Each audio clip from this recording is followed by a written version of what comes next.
नमस्कार साथियों, मैं doctor Manoj Ahuja Ahuja news channel में आपका हार्दिक अभिनंदन करता हूं। आहूजा न्यूज बुलेटिन देखने से पहले हम आपको बता दें, हमारा न्यूज चैनल कोई प्रोफेशनल चैनल नहीं है।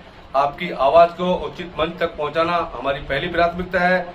आपको कानून की विशेष जानकारियां देना हमारा मुख्य उद्देश्य है। हमारे से जुड़े रहने के लिए आप हमारे न्यूज चैनल को अपने मोबाइल पर सब्सक्राइब करें। आपकी समस्या व आपका कोई भी सुझाव हो तो हमारे रजिस्टर्ड मोबाइल नंबर पर भेजें। तो आइए देखते हैं आज की विशेष खबरें आहूजा न्यूज चैनल के साथ। शहर के शिवाजी नगर स्थित जैन स्थानक श्री बृजमधुकर स्मृति भवन में महाश्रमणी गुरु माता महासती श्री पुष्पवती जी महारासा के पावन सानिध्य में श्रमण संघ के द्वितीय पद्धर आचार्य सम्राट पूज्य श्री आनंद ऋषि जी मासा की 122वीं जन्म जयंती त्याग तप जप के साथ मनाई गई।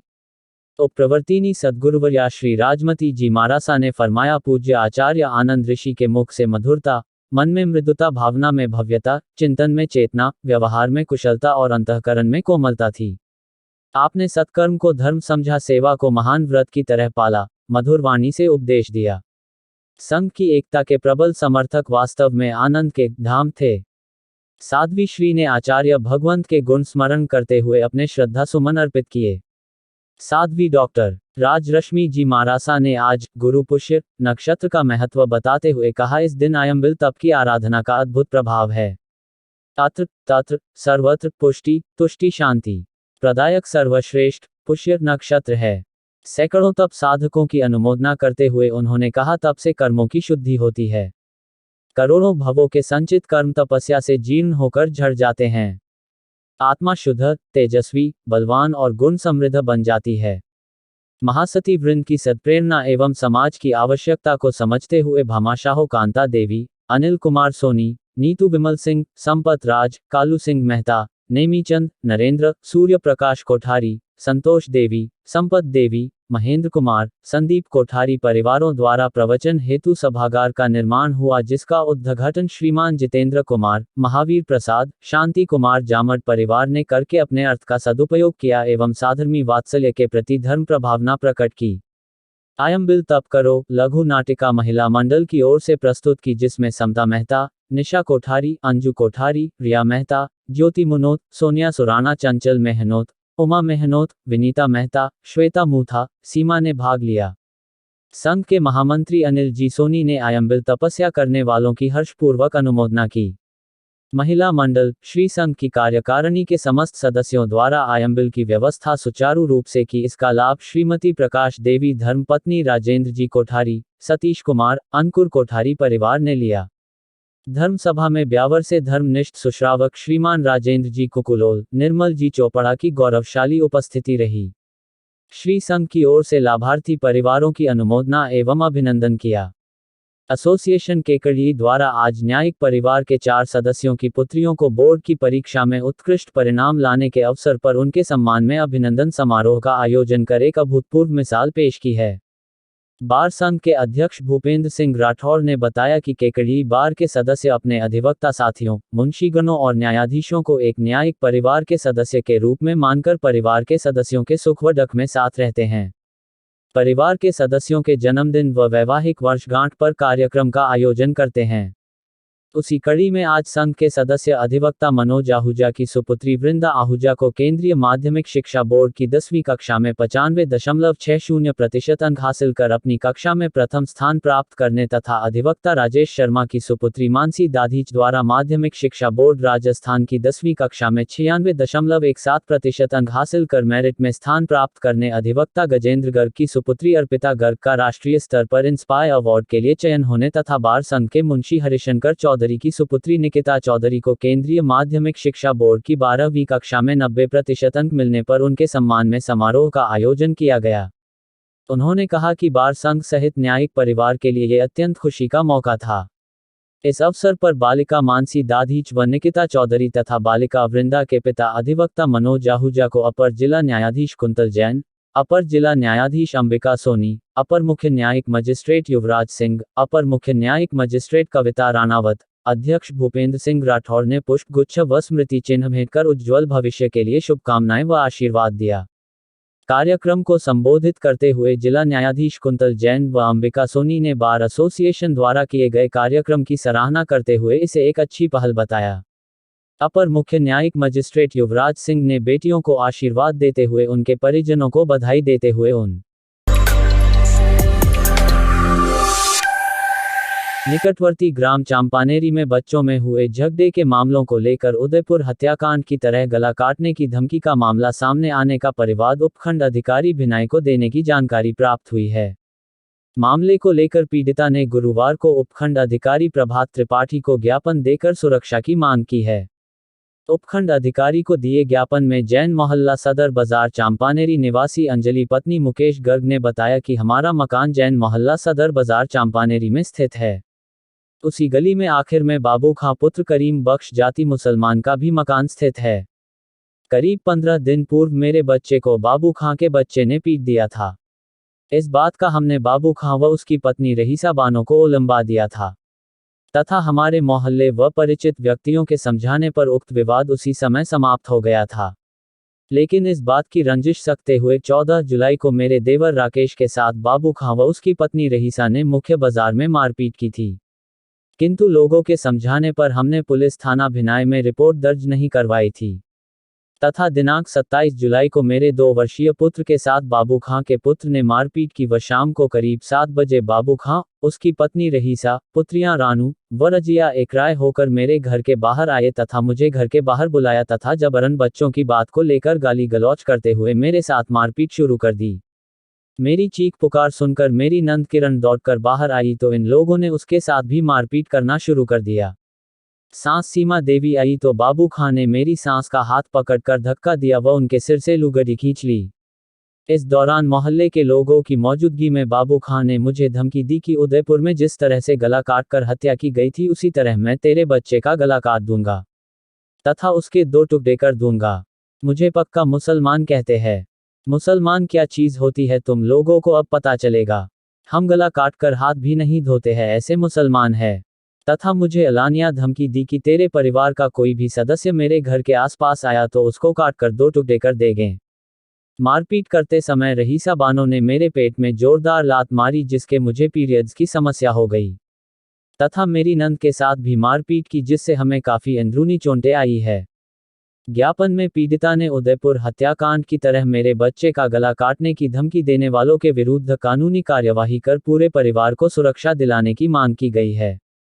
उपखंड अधिकारी द्वारा मामले को लेकर भिनाई थानाधिकारी को कार्यवाही करने के निर्देश प्रदान किए हैं। इस संबंध में भिनाई थानाधिकारी महावीर प्रसाद मीना से जानकारी ली गई तो उन्होंने बताया कि रात्रि में दोनों पक्ष की तरफ से बच्चों के मध्य हुए झगड़े के संबंध में मामूली कहासुनी होने की रिपोर्ट प्राप्त हुई थी जिस पर जांच की जा रही है। इस बीच परिवादिया ने यह परिवाद उपखंड अधिकारी को दिया है जिस पर जांच की जा रही है। प्रथम दृष्टया मामला बच्चों के मध्य हुई कहासुनी का है, फिर भी जांच की जा रही है।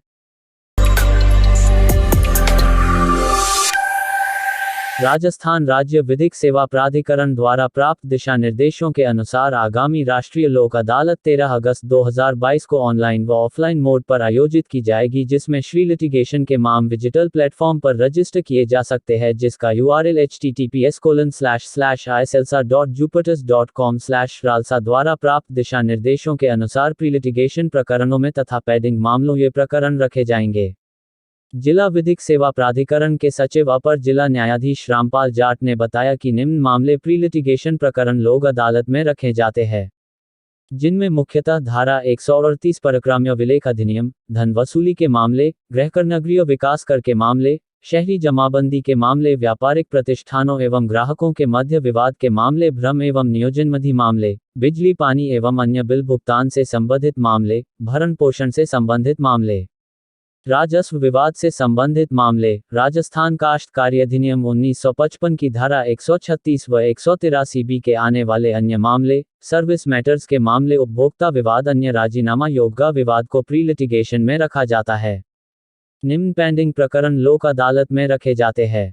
राजीनामा योग्य फौजदारी प्रकरण, धारा 138 परक्राम्य विलेख अधिनियम के प्रकरण, धन वसूली के प्रकरण, MACT के प्रकरण, आम एवं नियोजन संबंधी प्रकरण एवं कर्मचारी क्षतिपूर्ति अधिनियम के प्रकरण, बिजली पानी एवं अन्य बिल भुगतान से संबंधित प्रकरण, पारिवारिक विवाद, वैवाहिक विवाद, भूमि अधिग्रहण के मुआवजे से संबंधित प्रकरण, सभी प्रकार के सर्विस मैटर्स, वाणिज्यिक विवाद, बैंक के विवाद, गैर सरकारी शिक्षण संस्थान के विवाद, सहकारिता संबंधी विवाद, परिवहन संबंधी विवाद, स्थानीय निकाय के विवाद, रियल एस्टेट संबंधी विवाद, रेलवे क्लेम्स संबंधी विवाद, अन्य कर संबंधी विवाद, उपभोक्ता एवं विक्रेता, सेवा प्रदाता के मध्य के विवाद, सभी प्रकार के चिचिल मामले, अन्य राजीनामा योग्य ऐसे मामले जो अन्य न्यायाधिकरणों, आयोग मंचों, अथॉरिटी, प्राधिकारियों के समक्ष लंबित है। अब की बार लंबित मामलों में ऑनलाइन व ऑफलाइन सलाहवा की प्रक्रिया भी अपनाई जाएगी। संबंधित न्यायालय भी प्री काउंसलिंग द्वारा समझाइश व राजीनामे का प्रयास करेंगे तथा जिला विधिक सेवा प्राधिकरण द्वारा जिला स्तर पर व तालुका स्तर पर प्री काउंसलिंग का भी गठन किया गया है, जिसके द्वारा भी लोक अदालत से पूर्व की दिन प्रतिदिन राजीनामे योग्य प्रकरणों में प्री काउंसलिंग करवाई जाएगी तथा राष्ट्रीय लोक अदालत के सफलतम क्रियान्वयन के लिए लंबित और प्री लिटिगेशन मामलों में डोर स्टेप प्री काउंसलिंग का प्रावधान किया गया है, जिसके अनुसार ग्राम न्यायालय के कैंप में पंचायत समिति मुख्यालय पर एवं ग्राम पंचायत मुख्यालय, तहसील अथवा उप तहसील मुख्यालय पर भी डोर स्टेप काउंसलिंग करवाई जाएगी। सामुदायिक भवन, अटल सेवा भवन, आंगनबाड़ी केंद्र आदि पर भी स्थानीय लोक सेवकों व जनप्रतिनिधियों का भी सहयोग लिया जाकर लोगों में राजीनामे के प्रयास किए जाएंगे। सबसे मुख्य बात यह है कि प्री लिटिगेशन प्रकरणों में अब की बार किसी भी प्रकार से केवल अवार्ड पारित करने के अलावा पेपर वर्क नहीं किए जाएगा तथा इस प्लेटफॉर्म के जरिए घर बैठे भी ऑनलाइन काउंसलिंग, समझाइश व राजीनामे किए जाने के प्रावधान उपलब्ध है, जिससे लोगों के समय की बचत होगी तथा स्टेशनरी की भी बचत होगी। बैंकिंग मामलों में विशेषतः यह प्रक्रिया लाभकारी होगी। सभी से अपेक्षा है कि प्री लिटिगेशन के मामले में अपना प्रकरण URL https://iselsa.jupiters.com/ के द्वारा जिला विधिक सेवा प्राधिकरण तथा संबंधित तालुका विधिक सेवा समिति पर रजिस्टर करवाएं।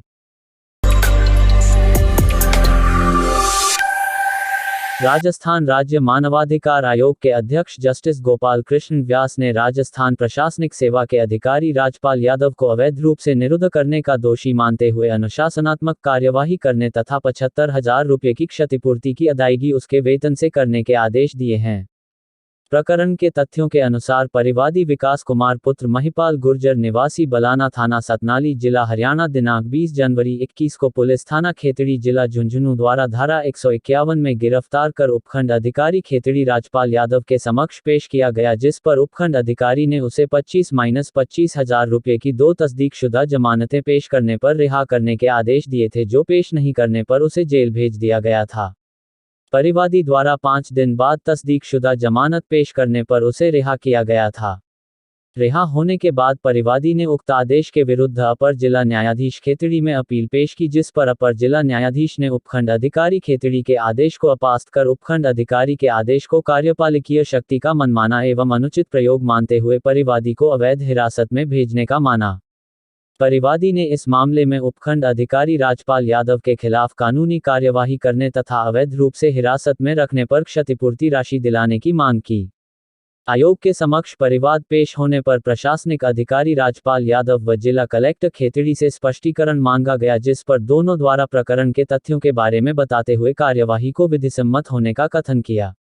दोनों पक्षों के तर्कों को सुनने के बाद आयोग के अध्यक्ष न्यायाधिपति गोपाल कृष्ण व्यास ने उपखंड अधिकारी द्वारा पारित आदेश को सुप्रीम कोर्ट द्वारा प्रतिपादित सिद्धांतों के विरुद्ध मानते हुए परिवादी को 5 दिन तक अवैध रूप से हिरासत में रखना माना, जिस पर उनके खिलाफ अनुशासनात्मक कार्यवाही करने के निर्देश पारित किए। साथ ही परिवादी को 5 दिन तक अवैध हिरासत में रखने के एवज में 75,000 रुपये की क्षतिपूर्ति राशि देने के आदेश दिए, जो राशि उपखंड अधिकारी राजपाल यादव के वेतन से कटौती कर देने के आदेश दिए हैं। राजस्थान राज्य मानवाधिकार आयोग द्वारा पारित जजमेंट की ओर मैं आप सभी का ध्यान आकर्षित करा रहा हूँ। माननीय अध्यक्ष जस्टिस गोपाल कृष्ण व्यास ने अपने जजमेंट के द्वारा राजपाल सिंह यादव, जो तत्कालीन खेतड़ी के उपखंड अधिकारी थे, उसको अपनी कार्यपालिकीय शक्ति का दुरुपयोग करते हुए अवैध रूप से हिरासत में रखने के मामले में 75,000 रुपये के जुर्माने से दंडित किया है। साथ ही उनके खिलाफ अनुशासनात्मक कार्रवाई करने के भी आदेश दिए हैं। इस मामले में परिवादी विकास कुमार पुत्र महिपाल गुर्जर निवासी गाँव बलाण थाना सतनाली जिला हरियाणा द्वारा आयोग में रिपोर्ट इस प्रकार से पेश की गई कि 20 जनवरी 2021 को उसे उपखंड अधिकारी खेतड़ी के समक्ष पेश किया गया, जिसने उसे 5 दिन के लिए न्यायिक हिरासत में भेज दिया। उससे 25,000 रुपये की तस्दीकशुदा जमानत मांगी गई, जो उसके बाद नहीं होने पर उसे न्यायिक अभिरक्षा में भेजा गया, जिस पर 5 दिन पश्चात जब उसने जमानत पेश की तब उसे रिहा किया गया। इस मामले में उसने अपर जिला एवं सेशन न्यायालय खेतड़ी के समक्ष अपील पेश की, जिसमें अपर जिला एवं सेशन न्यायालय ने उस आदेश को अपास्त किया और ये माना कि उपखंड अधिकारी ने अपने जो कार्यपालिका की शक्तियाँ जो उसे मिली हुई है उसका मिसयूज किया। उसके पश्चात उसने माननीय राजस्थान राज्य मानवाधिकार आयोग की शरण ली, जिसमें उसने ये कहा कि मेरे को जानबूझ करके न्यायिक हिरासत में भेजा गया और मुझे 5 दिन तक न्यायिक हिरासत में जो रखा गया है, जो अवैध हिरासत मानी जाकर, और मुझे क्षतिपूर्ति राशि दिलाई जाए, साथ ही एसडीएम के खिलाफ कार्रवाई भी की जाए। इस मामले में माननीय राज्य मानवाधिकार आयोग ने दोनों पक्षों की सुनवाई के पश्चात ये माना कि उपखंड अधिकारी का जो आदेश था वो मनमाना था, कार्यपालिका की शक्ति का दुरुपयोग था। आर्टिकल 21 जो सभी भारतीय नागरिकों को मिला हुआ है, जो प्राण एवं दैहिक स्वतंत्रता का अधिकार होता है, उसका उल्लंघन माना और इन सभी को उल्लंघन मानते हुए 75,000 रुपये के जुर्माने की राशि के आदेश दिए हैं, जो क्षतिपूर्ति परिवादी को दी जाएगी और यह राशि उपखंड अधिकारी के वेतन से काटने का आदेश दिए हैं। साथ ही जो जिस प्रकार से उसने मनमाना आदेश पारित किया उसके लिए उसके खिलाफ अनुशासनात्मक कार्रवाई करने के भी निर्देश दिए हैं। ये मामला अपने आप में बहुत महत्वपूर्ण मामला माना जाता है, क्योंकि इस प्रकार ज़्यादातर हम देखते हैं अब उपखंड अधिकारी, तहसीलदार और ये कार्यपालक जो मजिस्ट्रेट है, मनमाना शक्ति का प्रयोग करते हुए आदमी की स्वतंत्रता का जो अधिकार उससे संविधान देता है उसका दुरुपयोग करते हुए उसे जेल भेज देते हैं। तो इस प्रकार के आदेश से उन लोगों की जिन लोगों के खिलाफ इस प्रकार की कार्रवाई गलत तरीके से की जाती है, रोक लगेगी। ये एक बहुत अच्छा आदेश है। महामहिम राष्ट्रपति द्रौपदी मुर्मू जी के लिए लोकसभा सांसद अधीर रंजन चौधरी द्वारा अशोभनीय भाषा का प्रयोग किया। राष्ट्रपति का कोई जेंडर नहीं होता, यह नारी शक्ति का अपमान है, नारी शक्ति इस अपमान को सहन नहीं करेगी। जिसके विरोध में आज भाजपा महिला मोर्चा अजमेर देहात जिला अध्यक्ष मुकेश कंवर सथाना के नेतृत्व में विरोध प्रदर्शन कर रंजन को बर्खास्त करने की मांग करते हुए अधीर रंजन चौधरी का पुतला फूंका गया।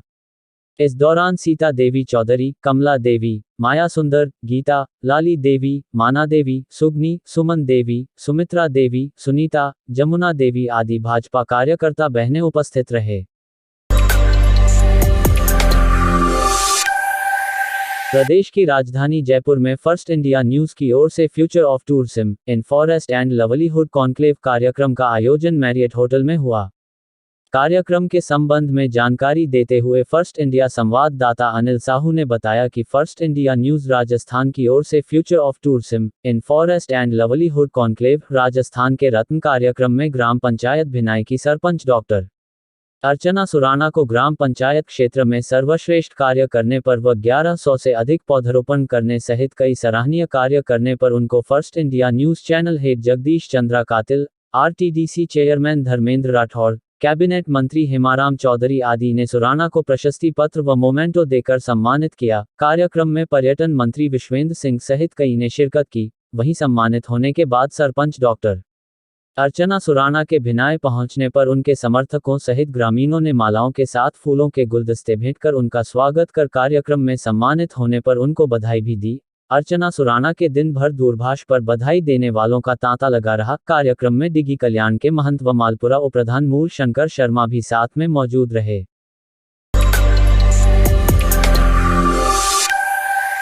राजकीय विधि महाविद्यालय अजमेर में अखिल भारतीय विद्यार्थी परिषद के इकाई अध्यक्ष दिनेश चौधरी के नेतृत्व में अंडरटेकिंग एडमिशन फॉर्म भरने की अंतिम तिथि बढ़ाने का ज्ञापन दिया। इकाई अध्यक्ष दिनेश चौधरी ने बताया कि इस सत्र के एलएलबी प्रथम वर्ष और द्वितीय वर्ष को क्रमशः द्वितीय और तृतीय वर्ष में अंडरटेकिंग प्रवेश लेना है। कई विद्यार्थी समय पर सूचना नहीं मिल पाने के कारण और जाति प्रमाण पत्र के नवीनीकरण में समय लगने के कारण फॉर्म नहीं भर पाए हैं। इसलिए अंडरटेकिंग एडमिशन फॉर्म भरने की अंतिम तिथि को बढ़ाई जाए, जिससे वंचित विद्यार्थी अपना अंडरटेकिंग एडमिशन फॉर्म भर सकें। उक्त मांगों को संज्ञान में लेकर कार्यवाही नहीं की जाती है तो विद्यार्थी परिषद आंदोलन और उग्र प्रदर्शन करेगी, जिसकी समस्त जिम्मेदारी प्रशासन की होगी।